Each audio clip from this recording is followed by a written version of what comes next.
Welcome to the debate. Imagine you're a taxpayer in Broward County. You look out your window and your local public elementary school is being boarded up. Right? The playground is just chained shut. Exactly. But then you open your mail later that afternoon and your school property tax bill hasn't dropped a single cent. Today we are asking, where did the kids go? And, well, more importantly, where did your money go? Yeah, that is the exact paradox we are untangling today in this special bonus broadcast for the 99% perspective. This builds directly on part 2 of the education show game, vouchers, enrollment decline, and empty school buildings. Right. So to briefly recap the foundation we laid out in part 1, we established the reality that Florida lottery money absolutely supports education, but it does not fully fund it. No, it never did. It never did. The lottery is, merely one revenue stream. That leaves homeowners continually paying school property taxes, dealing with reassessed tax bills, all while the actual education funding system becomes increasingly layered. Which brings us to the ground zero of this shift, right? Broward County, Florida. We are using Broward as a case study to examine what happens when students and the funding attached to them move outside the traditional district system. Yep. So we're going to tackle this central question head-on. If money follows the child, why are public districts losing money, closing schools, and repurposing buildings taxpayers already paid for? Well, I'll be taking the school choice and parent options perspective today. I argue that this shift in funding is not a crisis. It's a highly successful, absolutely necessary diversification of education to meet family needs. And I represent the taxpayer accountability in public asset position. I'll argue that this massive shift of public funds fundamentally ignores the reality of fixed district costs and, frankly, currently operates with a severe lack of basic financial tracking. I mean, you really have to look at the sheer scale of demand to understand why this system is working exactly as intended. For generations, we artificially restricted families to a single district-managed public school just because of their zip code. Sure, but the landscape has finally evolved. It now rightfully includes multiple tracks. We've got district public schools, charter schools, private school scholarships, unique abilities accounts, and parent-directed programs. But let's look at what that evolution is actually doing to the foundational infrastructure. Well, the infrastructure has to follow the demand. I mean, look at the March 2025 data. We have 494,238 students statewide funded through these major scholarship programs. Nearly 500,000 kids. Right. 500,000 families are raising their hands for something different. In Broward alone, you've got 35,491 students participating in the Family Empowerment Scholarship for the 25-26 cycle. Wow. Funding should reflect where the student is actually learning. If a child thrives in a personalized program, the public dollar meant for their education should, be right there with them. So the slogan, "Money follows the child," sounds perfectly fair in theory, but the practical reality playing out on the ground, especially in Broward, is a crisis of public accountability. You mentioned the roughly 35,000 students using these scholarships. Yeah. Let's look at the math of the district they leave behind. District-managed enrollment in Broward County fell from 221,227 students in the 2017-18 school year down to 182,579 students in 2025-26. It's a significant migration, sure, but districts have to adapt. But calling a drop of 38,648 students a migration kind of obscures the severity, doesn't it? That is the equivalent of an entire mid-sized city school system vanishing from the district ledgers. Well, and at the district's per-student funding estimate of $9,112.24, that decline creates roughly $352.2 million in funding exposure for the district. When those public dollars leave the traditional system, the infrastructure is financially hollowed out. They lose the operating revenue, but they're carrying the exact same physical burdens. You're framing this as if the district is a helpless victim here, rather than an entity that simply needs to right-size. Think about it logically. If the city's public transit system begins losing a massive amount of riders to rideshare apps, what happens? They cut routes. Exactly. The city eventually has to reduce its bus fleet. It optimizes. It cannot ethically demand that taxpayers continue to fund a fleet of completely empty buses circling the city just to justify their historical budget. And Broward is carrying more than 50,000 open seats right now. A school district isn't a bus fleet you can just park in a garage or sell for scrap, though. Let's deconstruct that analogy. If a bus is empty, you turn off the engine and stop paying the driver. But if 20 kids leave a high school of 2,000, you can't just saw off 3 empty desks from every classroom to lower your costs. But you can consolidate buildings. Eventually, yes. But a school building is a heavily regulated, taxpayer-bonded piece of infrastructure.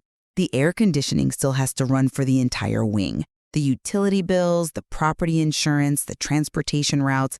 You still have to send a bus down a 5-mile stretch of road, whether it's picking up 40 kids or 14. Holding on to 50,000 empty seats isn't a public service, though. It's administrative bloat. Consolidation takes years. The financial bleed is immediate. Security, maintenance, cafeteria operations, technology, and crucially, the long-term debt obligations on the roofs and the facilities, those don't disappear overnight just because a child took a voucher to a private school. Right. When 3 kids leave a 4th grade class, you still have to pay that 4th grade teacher's full salary. The loss of revenue is instantaneous, but the fixed costs remain. Okay, hold on. Before we panic about that $352 million exposure number, we need to take a quick fact-check break. We need to clarify what those figures actually represent, because precision really matters with budgets. Let's hear it. We noted that at roughly $9,112 per student, those 35,491 scholarship students in Broward represent about $323.4 million in exposure. I want to be extremely clear here. This must be understood as a scale indicator, not a direct cash loss calculation out of the district's operating budget this year. Explain the difference for the listener, because the mechanics there are important. Sure. So many of the students utilizing these newly expanded scholarships were already attending private schools, or, they'd been home educated for years prior to the expansion. Right. If a child was homeschooled for 5 years, Broward County never received funding for them anyway. When that child suddenly takes a state voucher, the state pays the bill. But Broward's budget doesn't drop because that child was never on their ledger in the first place. I see. So saying the district lost $323 million to vouchers directly is factually inaccurate. It's a measurement of the sheer scale of the alternative system, not a line-item deduction from their current bank account. That is a fair and important distinction. But honestly, that scale is precisely what should concern any taxpayer. This scale demonstrates that hundreds of millions of dollars are now operating completely outside traditional public oversight. How so? Well, that brings me directly to the tracking of this money. Have you looked closely at the findings from the Florida Auditor General? You mean the budget projections? I'm referring to profound systemic strain. We are told the money follows the child, but the Auditor General documented that Family Empowerment Scholarship spending exceeded its budget by about $397.8 million. Demand was just higher than initially projected. When you open a program to families who have been desperate for alternatives, you're obviously going to see a rush. You call it higher demand. Look at the mechanical, cascading effect of underestimating it. The state pot of money is finite, right? To cover that nearly $400 million shortfall, the state had to drain $118 million in enrollment stabilization funds. Which is what reserves are for. But even after emptying those reserves, the final public school payments, the FFP payments, were still reduced by about $47.1 million statewide. Because the vouchers drew more from the fixed pot, the per-student allocation for traditional schools dropped mid-year. That resulted in a direct $5.3 million reduction for Broward County's final payment. The state overspent on vouchers, and the traditional public schools literally paid the price. I feel like you're framing an administrative adjustment as a fatal systemic flaw. What you were describing are the growing pains of a massive state program. Growing pains? Yes! Transitioning from a limited scholarship model to funding 500,000 students across multiple modalities is, frankly, an administrative undertaking of historic proportions. The software systems managing this are being built essentially on the fly. That's entirely the problem. Are there frictions? Yes. Did the budget projections miss the mark on demand? Clearly. But that just proves families desperately wanted these options. It doesn't invalidate the underlying philosophy of parental choice. Well, let's look at what that pain actually buys us. Have you looked at the findings regarding Step Up for Students? They're one of the primary scholarship funding organizations managing these accounts. This goes far beyond missing a budget projection. They're managing an incredibly complex new framework. But this bleeds into fundamental fiduciary failure. The Auditor General found delayed tuition payments to private schools. They found delayed reimbursements to parents who had paid out of pocket for approved materials. Again, administrative friction. And here is the truly concerning part, a failure to properly allocate interest earnings. We are talking about nearly $10 million in interest that was not allocated to individual student accounts. About $4.9 million across Florida tax credit accounts and $4.8 million in FES educational options accounts. Where did the interest go? The statutory rules around interest allocation in these newly created accounts are incredibly dense. Software glitches and dense rules do not excuse the mismanagement of public funds. Look at the unique abilities accounts. By law, these FESUA accounts have a statutory cap of $50,000. Right, for children with medical or specialized needs. Exactly. Yet the audit found 267 of these accounts had already reached the maximum cap, but the database architecture failed to recognize it. They continued to auto-deposit state funds, resulting in $2.1 million in overfunded accounts. That's $2.1 million tied up, while other eligible students are waiting in line. You call it a software system being built on the fly. I call it a system structurally incapable of tracking the public dollar. I don't dismiss the severity of an audit finding, and those administrative errors absolutely must be rectified. But let's be intellectually honest here. The traditional public school system has its own rich history of skating audits, mismanaged funds, and decade-long construction delays. Bureaucratic inefficiency is not exclusive to the scholarship model. Fair enough, but Which actually brings us to our next segment, what the 99% should watch. Because this systemic funding shift leads directly to a physical reality on the ground. you're talking about the empty buildings. Exactly. The fate of public assets. Broward has approved painful but necessary closures and consolidations. We're looking at sites involving Sunshine Elementary, Panther Run Elementary, Palm Cove Elementary, North Fork Elementary, Plantation Middle, and Seagull Alternative High. Let's just pause and think about what that actually means for a community. When a school like Panther Run or North Fork boards up its windows, it doesn't just shuffle students around. It removes the central anchor of that neighborhood. It's definitely an adjustment. It shifts traffic patterns, it impacts property values, it removes a gathering space that defined that local community for decades. It is difficult for those immediate neighborhoods, yes, but honestly, I see an incredible opportunity here. When we look at the debate over repurposing these sites, I see a broader win for the entire county.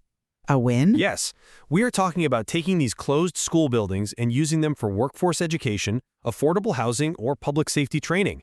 These are the actual discussions happening right now for sites like Palm Cove, North Fork, and Seagull. But The district doesn't need 50,000 empty seats, but the community desperately needs affordable housing and workforce development.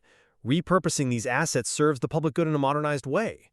I have to counter that firmly because you are completely glossing over the financial mechanics of how those buildings were built in the first place. These closed school buildings are not free real estate. They are public assets. Of course they are. The taxpayers of Broward County already paid for them. They paid for the land, the brick, the mortar, and the roofs through decades of local school property taxes and bond debts. And those assets will continue to serve the public, just as workforce centers or housing. But who manages them now? Who profits from the lease? If a public school building is suddenly leased to a private developer for affordable housing or sold off to a private charter operator, taxpayers deserve to know exactly who benefits from that transaction. Well, if it's housing, the community benefits. This ties back to part one of this series. That local taxpayer is still footing the bill for the remaining district debt. You are closing their neighborhood anchor, potentially handing the real estate to a third party, and still sending the homeowner the exact same property tax bill to pay off the bond. It is a profound breach of the taxpayer district contract. Look, if a building transitions to a public safety training facility, the public is directly benefiting. The school district is an education provider, not a real estate holding company. If they have 50,000 empty seats, they have a strict fiduciary duty to the taxpayer to offload the maintenance, cooling, and security costs of those empty buildings. Consolidation isn't a breach of contract, it's the only responsible financial move left. Consolidation is just the symptom. The disease is a funding model that drains the district of its operating revenue while leaving it holding the bag on its capital liabilities. And until we have a transparent dashboard that shows every single taxpayer exactly where the dollar went after it left the district, we are operating in the dark. Well, that really brings us to the core of today's discussion. This has been a rigorous look at the realities of the modern education landscape. To summarize my position, the foundational shift we are seeing is necessary. Parents are not wrong for wanting options. No, they aren't. Right. Whether it's a specialized environment for a child with unique abilities or a private school that better aligns with the family's values, the shift in funding is an inevitable and frankly positive reflection of families finally being empowered to choose what is best for their children. The traditional district just has to right-size its footprint to meet this new reality.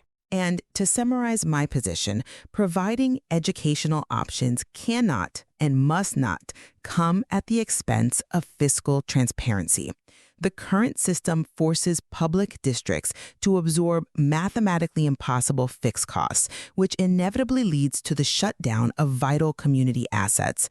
We are watching hundreds of millions of public dollars flow into a system that audits clearly show is struggling to execute basic financial tracking. Yet, despite our different lenses on the mechanics of this transition, I think we have arrived at a point of convergence regarding the absolute necessity of transparency. We both agree that the sheer scale of this shift demands rigorous oversight. There is clearly much more to explore in this material, especially as we look toward property tax reforms in the future. Absolutely, because we really must anchor this entire complex debate on one undeniable truth. The issue is not whether parents should have options. The issue is whether public dollars are tracked with public accountability. If money follows the child, then the public deserves to follow the money. Not a slogan, not a campaign promise, not another shell game, a receipt.